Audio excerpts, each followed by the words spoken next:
The moment I stepped through his parents' front door, everything changed. The room went quiet, too quiet, and I felt it instantly, that heavy pause where people decide who you are before you ever open your mouth.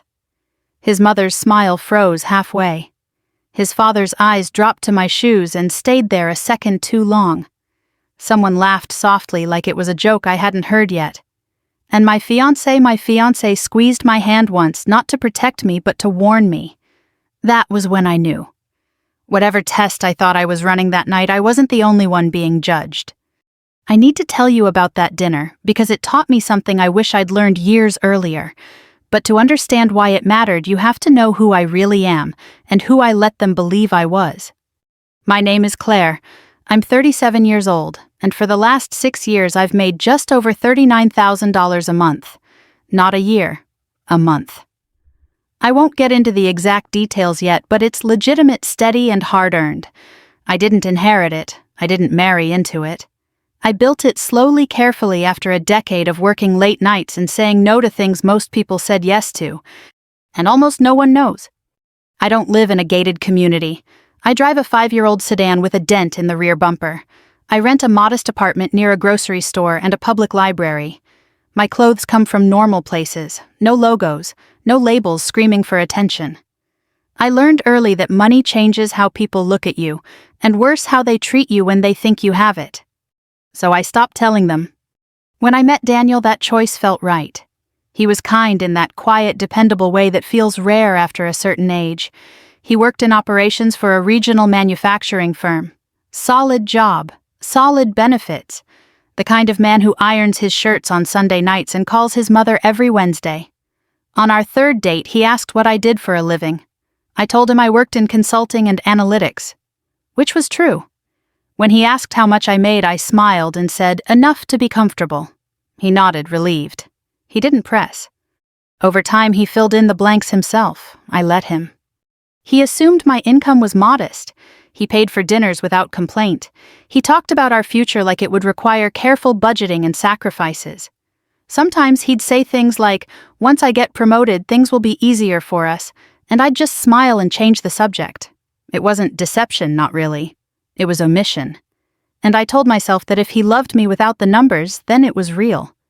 When he proposed 6 months later in a quiet park with fallen leaves crunching under our shoes, I said yes without hesitation. I still didn't tell him.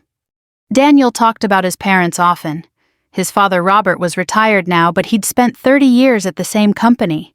His mother Elaine ran the household with military precision. Everything had a place. Everything had a rule.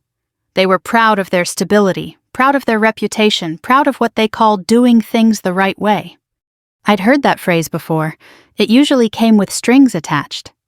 When Daniel told me they wanted to have us over for dinner, I felt that familiar tightening in my chest, the one that came before a choice. He sounded excited, nervous, eager to please. "They're really looking forward to meeting you properly," he said. "Mom's planning a whole thing." A whole thing. That should have been my first clue. That night, standing in my apartment, I stared at my closet longer than I needed to. There were dresses I rarely wore. Simple, elegant, quietly expensive if you knew what to look for. I passed them all. Instead, I chose a plain navy dress I'd bought years ago. Comfortable flats, minimal makeup, hair pulled back neatly. I wanted to look presentable but unremarkable. Daniel noticed on the drive over. "You look nice," he said, then hesitated. "You know, my parents can be a little traditional." "I know," I said softly. "That's okay." What I didn't say was that I wanted to see it. I wanted to see how they treated someone they thought was beneath them. Not because I enjoyed being judged, but because I needed to know what kind of family I was marrying into. Their house sat on a quiet suburban street, all trimmed hedges and patriotic decor. Elaine opened the door before we even knocked. She looked me over in one smooth, practiced motion. Her smile didn't reach her eyes. "Well," she said, "you must be Claire." "Yes, ma'am," I replied. Inside the house smelled like roast meat and polish. Everything gleamed. Family photos lined the walls, graduations, weddings, posed smiles. I felt like I'd walked into a museum of expectations. Robert shook my hand firmly. "So you're the consultant?" he said, like it was a diagnosis. "I am," I said, "yes." At the table, conversation flowed easily at first. Weather, traffic, how long we'd been together. Then Elaine tilted her head slightly and asked, "So Claire, what exactly do you consult on?" I gave a simplified answer, deliberately vague. She nodded slowly. "And does that pay?" "Well..." Daniel laughed awkwardly. "She gets by," he said. "Claire's not really into flashy stuff." Elaine smiled at him. "That's good. Simplicity builds character." I felt it then, the shift, the subtle permission to evaluate me. Dinner was served, and with each passing minute the questions sharpened. Where did I grow up? Did my parents help me financially? Did I plan to keep working after marriage? Elaine spoke as if the answers were already decided. At one point she gestured toward the kitchen. "I believe a woman's place changes once she's married," she said lightly, "especially if the husband provides." Daniel stared at his plate. I smiled politely even as something inside me went very still. Because right then I realized this dinner wasn't about welcoming me. It was about measuring me, sorting me, deciding what kind of woman I was allowed to be in their world. And I had a choice to make. I could correct them, end it all with one sentence, or I could stay quiet and learn everything I needed to know. I chose to stay quiet. That decision would cost me more than I expected, but it would also give me the truth. And once you have the truth, there's no going back. That night after we left his parents' house, Daniel talked the whole drive home. About how his mother meant well, about how his father was old school, about how I shouldn't take things personally. I listened, nodded at the right moments, and watched the streetlights blur past the windshield. I didn't tell him how tight my chest felt. I didn't tell him that something fundamental had shifted for me at that table. I told myself it was just nerves. First meetings are awkward. Families have quirks. Love requires patience. Still, when I got home, I didn't sleep. I lay awake thinking about Elaine's smile, the way it sharpened when she asked about my work, the way Robert leaned back in his chair, arms crossed as if assessing a used car, the way Daniel stayed quiet when his mother talked about a woman's place. That silence echoed. Over the next few days, I found myself replaying moments from our relationship with a new lens.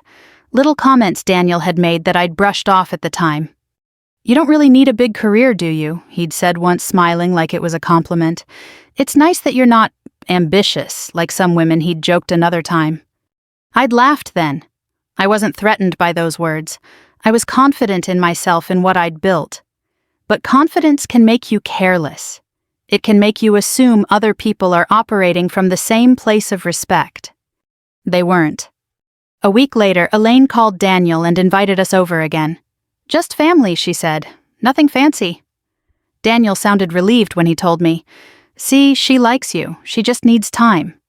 I agreed to go, but this time I made a different choice. I leaned fully into the version of myself they already believed in. When Elaine asked how work was going, I told her things were slow.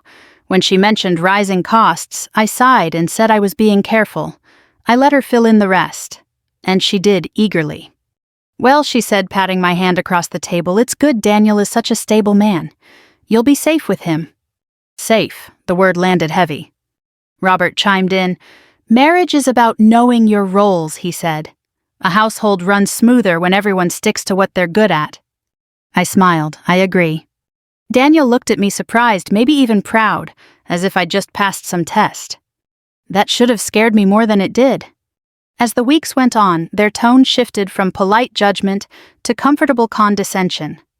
Elaine began offering unsolicited advice: how to manage money, how to dress more appropriately, how to plan meals once Daniel and I were married. She talked as if my life were about to be handed over to her instruction manual. And Daniel let her. One afternoon while we were alone, I asked him gently, "Do you ever think your parents assume things about me that aren't true?" He frowned. "Like what?" "Like that I need saving," I said, "or guidance, or permission." He laughed softly. "They're just worried. You know how they are." I did, and that was the problem. The truth was, I'd spent years being underestimated, and it had always been my advantage. In my career, people assumed I was junior, inexperienced, not the decision-maker. They talked freely around me. They revealed things they wouldn't have if they'd known who they were dealing with. I'd learned to listen, to wait, to choose my moment. But this wasn't business, this was my life. Still, part of me needed certainty. I needed to know whether Daniel was simply unaware or unwilling. So when Elaine announced she was hosting a larger family dinner to properly introduce me to relatives, I agreed, again. You don't have to, Daniel said. I know my family can be a lot. I want to, I replied, and I meant it. That evening I dressed carefully, not sloppy, not impressive, just small. The version of myself they expected. As we drove over, Daniel reached for my hand. I really appreciate you making the effort, he said. I squeezed back, of course. Inside Elaine's house, the atmosphere was louder, more crowded. Aunts, uncles, cousins, people who shared stories and opinions freely. I was introduced again and again, each time with some variation of "she works in consulting" said in a tone that suggested it wasn't worth asking more. The questions came quickly. So what does that pay? Is it full-time? Are you planning to stop once they have kids? I answered carefully, honestly, but incompletely. Each response seemed to confirm whatever narrative they'd already chosen. Elaine watched it all with satisfaction. She'd set the tone. The rest followed. At one point, I overheard an aunt whisper, "At least she's pretty. That helps." Another replied, "Daniel could have done better, but she seems manageable." Manageable. I glanced at Daniel, hoping maybe foolishly that he'd hear it too. He didn't, or he pretended not to. Later, as we sat in the living room, Elaine cleared her throat. "I think it's important we talk openly," she said. "Marriage is serious. Daniel deserves someone who can support him properly." I waited, my pulse steadied. "Support him how?" I asked. "Well," she said, smiling thinly by not being a burden. The room went quiet. Everyone looked at me. Daniel shifted in his seat. "Mom." "It's just honesty," Elaine interrupted. "We're family now." I felt a strange calm wash over me, the kind that comes when a question finally answers itself. I nodded. "I understand." Elaine relaxed, pleased. "Good, because love is about sacrifice." That night, driving home, Daniel apologized, sort of. "She didn't mean it like that," he said. "She just worries." "About what?" I asked quietly. "About us," he replied. "About whether things will be balanced." I looked out the window. "And what do you think?" He hesitated. "I think things will work out." Not a defense, not a denial, just hope. That was when I knew. The next dinner would be the last, and I wouldn't be pretending anymore. Because the thing about being underestimated is that people forget you're watching. They forget you're learning. And they forget that silence isn't always weakness. Sometimes it's preparation. The third dinner was supposed to be a celebration. That's how Elaine framed it when she called Daniel. "We want to make Claire feel like part of the family," she said warmly, loud enough that I could hear her voice through the phone. "Everyone's coming. It'll be nice." Daniel smiled when he hung up.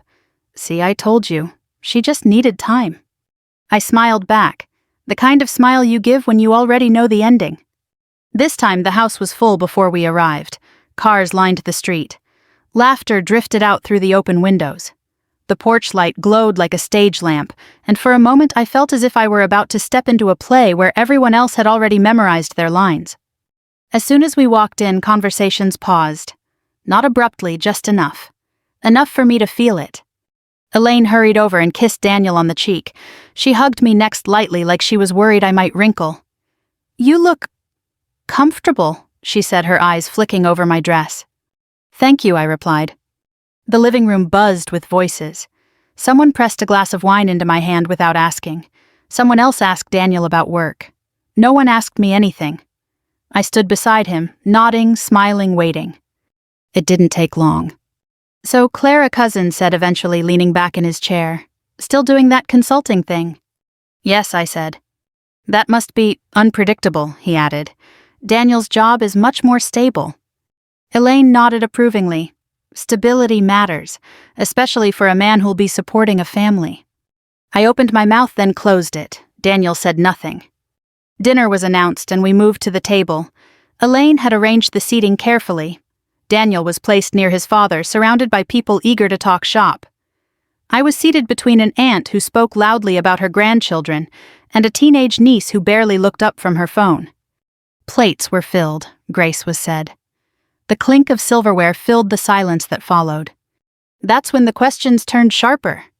"So, how do you two plan to manage finances?" Robert asked, cutting his meat with deliberate precision.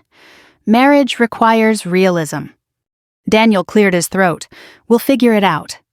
Elaine smiled. "Well, Daniel's income is solid. Benefits retirement. That's important." "And Claire contributes what she can," the aunt beside me added kindly. "Every little bit helps." I felt the weight of every eye on me. "I manage my expenses carefully," I said. "I'm self-sufficient." Elaine chuckled. "That's admirable. But let's be honest, Daniel will be the provider." Daniel nodded just slightly. Not enough to notice if you weren't watching closely. But I was.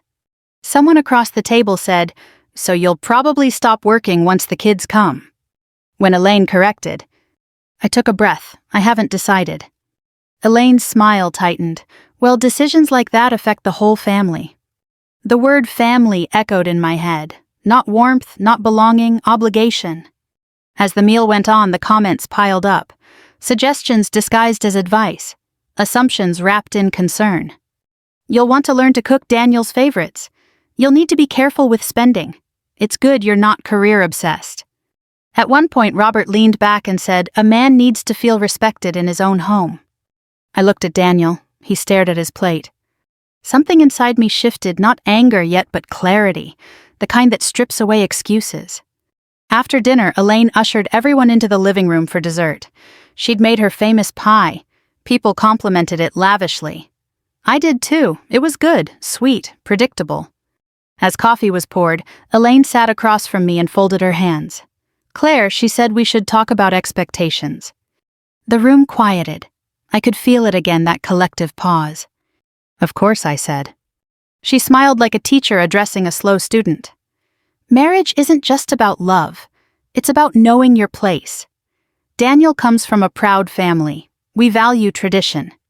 "I respect that," I replied. "I'm glad," she said, "because we wouldn't want misunderstandings later, about money, about responsibilities." Daniel shifted. "Mom." She raised a hand. "I'm just being practical." Then she looked at me and said the sentence I will never forget. "We need to know you won't embarrass him." The word hung there, embarrass. I felt heat rise to my face, but my voice stayed calm. How would I do that?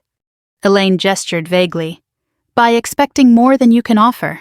By forgetting your position." Silence, thick, heavy. I turned to Daniel. "What do you think?" Every face followed my gaze. He opened his mouth, closed it, laughed nervously. "I think we can all relax." That was it. Not a defense, not a boundary, just avoidance. In that moment, I saw my future with painful clarity, a life of careful shrinking, of explaining myself, of being grateful for scraps of approval. I set my coffee down gently. "Thank you for your honesty," I said to Elaine. She looked pleased. "You're welcome." Inside, something hardened. I realized then that this dinner wasn't about welcoming me, it was about setting terms, and they assumed I had no leverage. They were wrong. I didn't say anything else that night. I didn't need to. I listened. I watched. I memorized. Because the next time we sat at that table, I wouldn't be answering questions. I'd be ending them. The shift after that dinner was subtle but unmistakable. Elaine stopped pretending to like me. She no longer asked polite questions or offered backhanded compliments. Instead, she spoke to me the way people speak to someone they believe has already been sorted into a lower category, slowly, carefully, with a hint of instruction. Every word carried the assumption that I needed guidance, correction, direction. And the rest of the family followed her lead. At first, it was small things, little comments dropped casually as if they were doing me a favor by pointing them out. "You don't really dress like a fiancé," one aunt said at a Sunday lunch, eyeing my cardigan. "Daniel's family has a certain image," Elaine added smoothly. "You'll learn." Another time, while I was helping clear dishes, Elaine sighed dramatically and said, "You know, if Daniel marries you, we'll need to talk about budgeting. Love is wonderful, but reality matters." I smiled and kept stacking plates. Inside, I was cataloging everything. The real escalation came the night Elaine invited us over to discuss wedding plans. That was the phrase she used, discuss. It sounded cooperative, reasonable. It wasn't. The dining table was cleared, but no food had been served. Instead, folders were laid out neatly in front of Elaine. Printed pages, notes, color-coded tabs. Daniel sat beside me, already uncomfortable. I could feel it in the way his knee bounced under the table. Elaine folded her hands. "We want to be proactive," she said.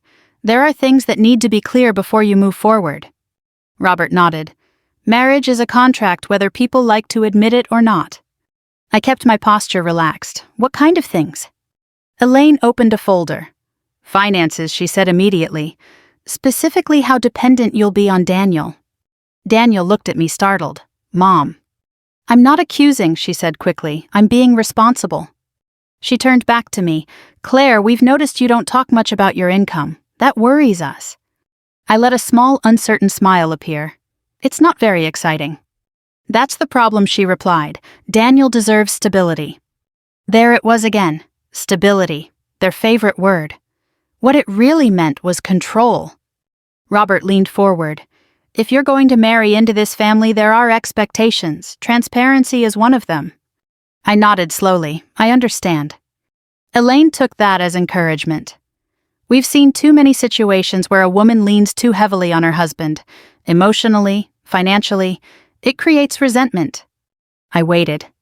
"So," she continued, "we think it's best if Daniel keeps full control of household finances." The room went still. Daniel blinked. "Full control." "It's only sensible," Elaine said, "given your situation." My situation. I felt something cold settle in my chest. Not hurt, not surprise, recognition. "And if I don't agree," I asked calmly. Elaine smiled, but it didn't reach her eyes.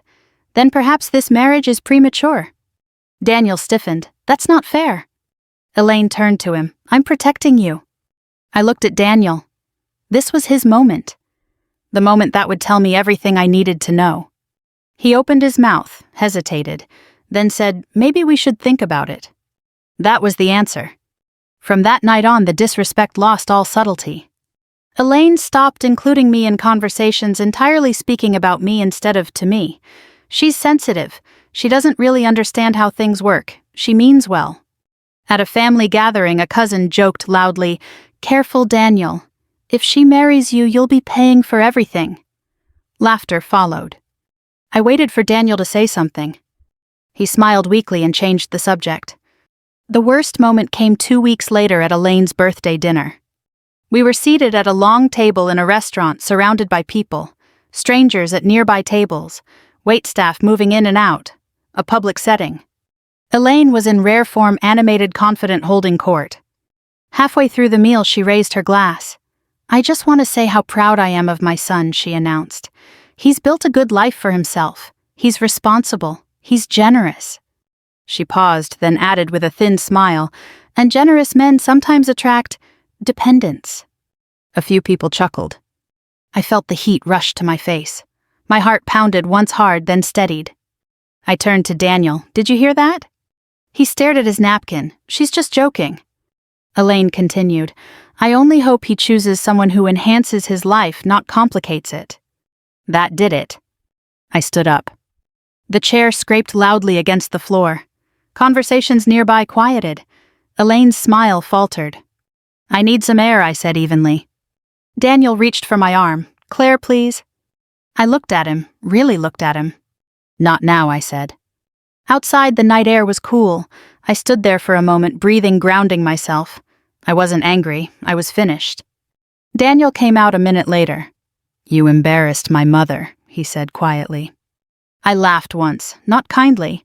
"That's what you're worried about." "She didn't mean it like that." "They never do," I replied. "They never mean to show you who they are. It just happens." He ran a hand through his hair. "You're making this bigger than it needs to be." "No," I said. "I'm finally seeing it clearly." He looked at me frustrated. "Why are you being so difficult?" There it was.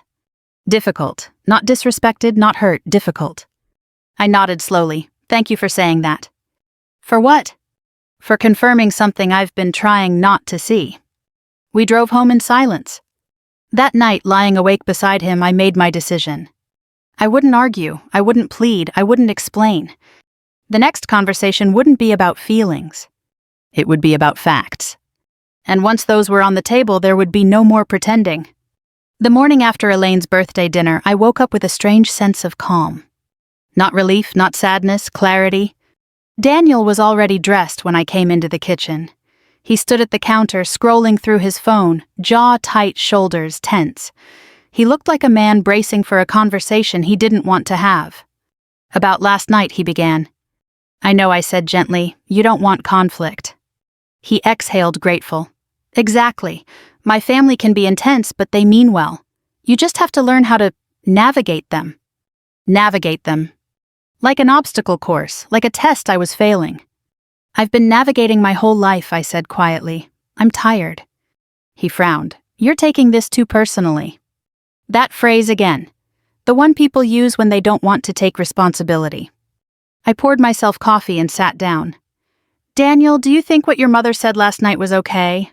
He hesitated. "She shouldn't have said it like that." "Like what?" He shrugged, in public.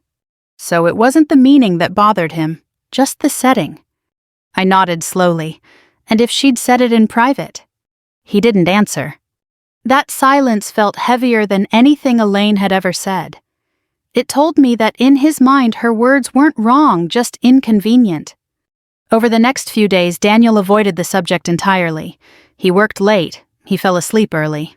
When I tried to talk, he'd deflect with jokes or practicalities, wedding venues, guest lists, budgets. Budgets. One evening he mentioned casually, "Mom thinks it'd be smart if we keep our finances simple.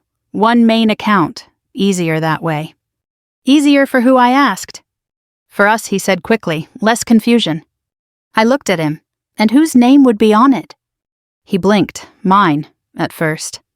"At first," I repeated. "Until things are more balanced." There it was again. Balanced, as if I were a weight pulling him down.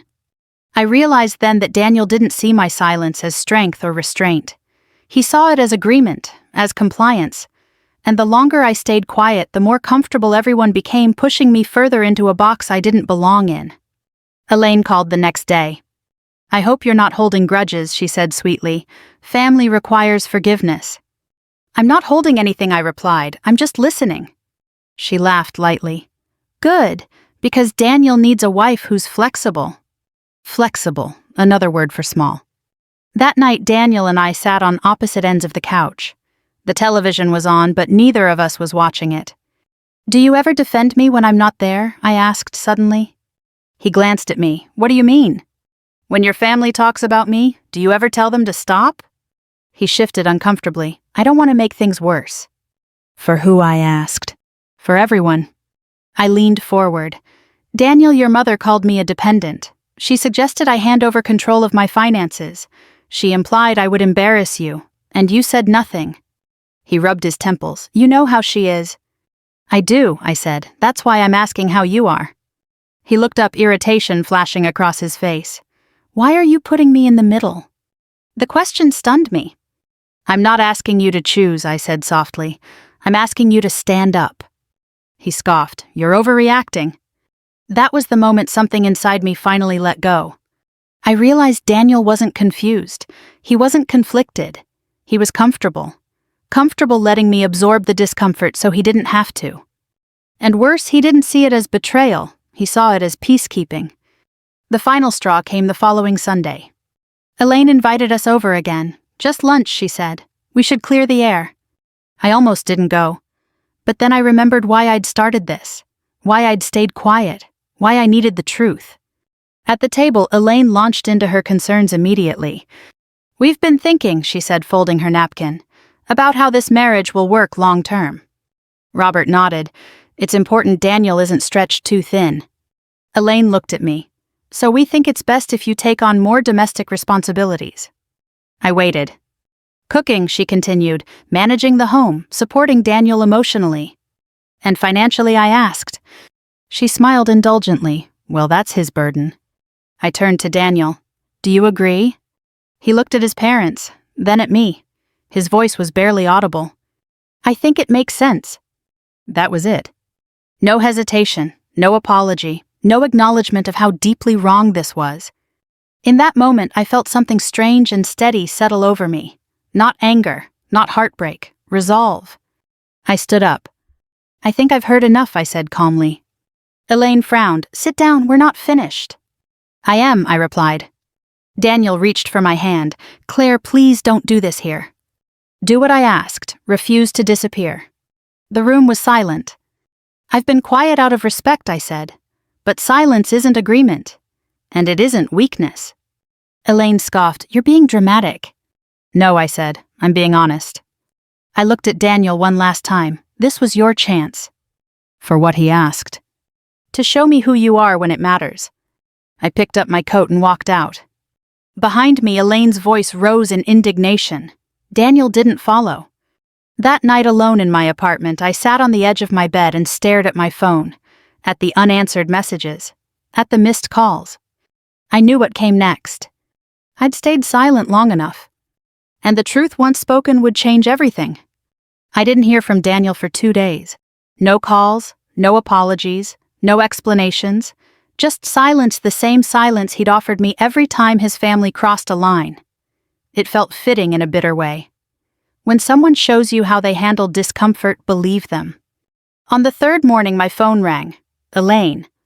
I let it go to voicemail. A minute later, a text appeared from Daniel. We need to talk. Please, can we meet tonight? I stared at the screen for a long time before replying. Fine. Your parents' house. After dinner. There was a pause then. Okay. That afternoon, I took a long walk. I needed my thoughts clear, my emotions steady. This wasn't going to be a confrontation fueled by anger. It was going to be a reckoning grounded in facts. When I arrived at Elaine's house that evening, the atmosphere was different. Tense, expectant. The porch light was on again, but this time it felt less like a stage and more like an interrogation room. Elaine opened the door with a tight smile. Claire, she said, I'm glad you came. Inside, Robert sat stiffly in his chair. Daniel stood near the window, hands in his pockets, eyes darting toward me and away again. No food on the table. No pretense of hospitality. Elaine gestured toward a chair. Sit, we should clear the air. I remained standing. I prefer to be heard first. That surprised her. It surprised all of them. Daniel frowned. Claire. Let me finish, I said quietly. My voice didn't shake. That seemed to unsettle them more than anger would have. Elaine crossed her arms. Fine, speak. I've spent months listening, I began. To assumptions, to judgments, to plans being made about my life without my input. I stayed quiet because I wanted to understand what kind of family I was marrying into. Robert snorted softly.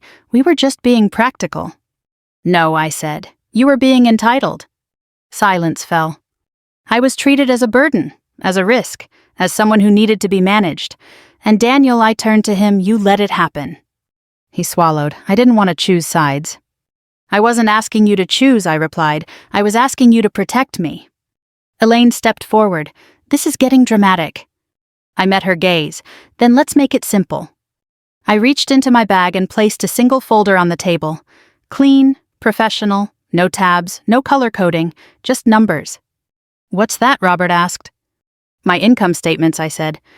Elaine laughed sharply. This isn't about money. It always was, I replied. You just thought I didn't have any. I opened the folder and slid a page across the table.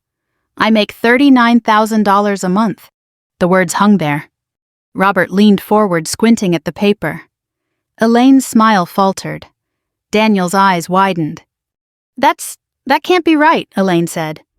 It is, I replied calmly, after taxes. Daniel looked at me like he was seeing a stranger. You never told me. You never asked, I said.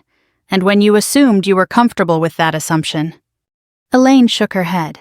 Why would you hide something like that? Because I wanted to know who you were when you thought I had nothing to offer, I said. Now I do. Robert cleared his throat. Well, that changes things. I smiled sadly. That's the problem. Elaine rushed in, her tone suddenly soft. Claire, if we misunderstood. You didn't misunderstand, I interrupted. You revealed yourselves. Daniel stepped closer. Claire, I'm sorry. I didn't know. If I had. I held up a hand. If you had known, you would have defended me. He hesitated. There it is, I said quietly.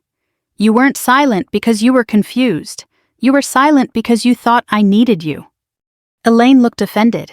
We were trying to protect our son. From what I asked, a woman who earns more than he does, a woman who won't disappear into the background. Daniel's voice broke. I love you. I looked at him for a long moment. You love the version of me you felt superior to, not the woman standing here. Elaine's face hardened. So what now, you're going to throw this away over pride? No, I said, over character. I closed the folder and picked it up. I didn't come here to negotiate. I came to be honest. Robert stood. You're making a mistake. I shook my head. I avoided one. Daniel's eyes filled with panic. Please, we can fix this. I took a step back. Some things aren't broken, they're exposed. I walked to the door. Elaine followed, her voice urgent. Claire, think about what you're giving up. I turned. I am, and it's worth it. Outside, the night air felt lighter, cleaner. I sat in my car for a moment, hands on the wheel, heart steady. For the first time in weeks, I felt free.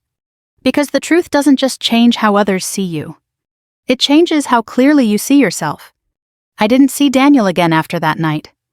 There were messages, of course, long ones, short ones, apologies that arrived too late, and explanations that all sounded the same. I was under pressure. I didn't know how to handle my parents. You put me in an impossible position. I read them once, then I stopped.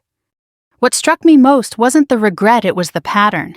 Even now, he framed everything as something that happened to him. The discomfort, the embarrassment, the loss. My pain was still secondary, still inconvenient. That realization hurt more than anything his family had ever said. In the weeks that followed, things unraveled quickly on their side. Elaine called twice, leaving polite, strained voicemails. She said there had been misunderstandings. She said she hoped we could move past the negativity. Robert sent a single text wishing me the best, as if we were parting after a bad business deal. What none of them said mattered more than what they did. No one apologized for how they treated me when they thought I was powerless. No one acknowledged the disrespect. No one admitted that their behavior had nothing to do with concern and everything to do with control. Daniel showed up once unannounced, standing outside my apartment like a man hoping for mercy. I didn't let him in. I didn't know you were like that, he said quietly. I didn't know you were so capable. I looked at him through the cracked door. I've always been capable. You just didn't think it was important. He swallowed. I was raised differently. So was I replied. I was raised to stand up when something is wrong. He had no answer for that. After he left, I sat on my couch and cried, not because I missed him, but because I was grieving the version of him I thought existed. The man I believed would step forward when it mattered. Letting go of that illusion was painful. Necessary, but painful. And then something unexpected happened. I slept better. The constant low-level tension I'd been carrying, the careful monitoring of my words, my clothes, my reactions, it disappeared. I stopped bracing myself. I stopped shrinking. I felt like myself again. At work, nothing had changed. My responsibilities were the same. My income was the same. But I was different, lighter, sharper, more grounded. I realized that I hadn't just been testing Daniel's family. I had been testing myself. I wanted to know whether I would speak up when silence became a form of self-betrayal, whether I would walk away when staying meant erasing myself, whether I would choose dignity over comfort. And I did. A month later, I ran into someone who knew Elaine. She mentioned casually that Daniel's parents were still shocked by everything, that they'd told people I had been deceptive, that I had misled their son. I smiled when I heard that. Because the truth is, I never misled anyone. I simply refused to perform wealth for their approval. I refused to buy respect with numbers. And that unsettled them more than any lie could have. If you treat people well only when they have power, money, or status, you're not kind, you're strategic. And strategy disappears the moment the situation changes. I don't regret pretending to be poorer than I was. What I regret is how long I waited to stop pretending to be smaller. There's a lesson here, one that took me almost 40 years to fully understand. The way someone treats you when they believe you have nothing tells you everything you need to know about who they are. And the way someone stays silent when you're being diminished tells you exactly where you stand in their life. Love doesn't require you to disappear. Family shouldn't ask you to surrender your voice. And respect that depends on your income isn't respect at all. If you're listening to this, and you've ever felt judged, minimized, or quietly pushed into a corner because someone thought you needed them more than they needed you, please hear this. You don't owe anyone your silence. Sometimes the bravest thing you can do isn't speaking louder, it's walking away with your head held high. I didn't lose a fiancé that night. I avoided a lifetime of being tolerated instead of cherished. And that's not a loss, that's a gift. If this story resonated with you, if it reminded you of a moment when you were underestimated or asked to be smaller than you are, I'd love to hear from you. Leave a comment below and tell me where you're watching from, or what part of this story felt familiar. We share stories like this every day, stories about dignity, about justice, and about finding the strength to choose yourself when it matters most. If you don't want to miss the next one, please subscribe and stay with us on this journey. You're not alone, and your worth was never up for debate.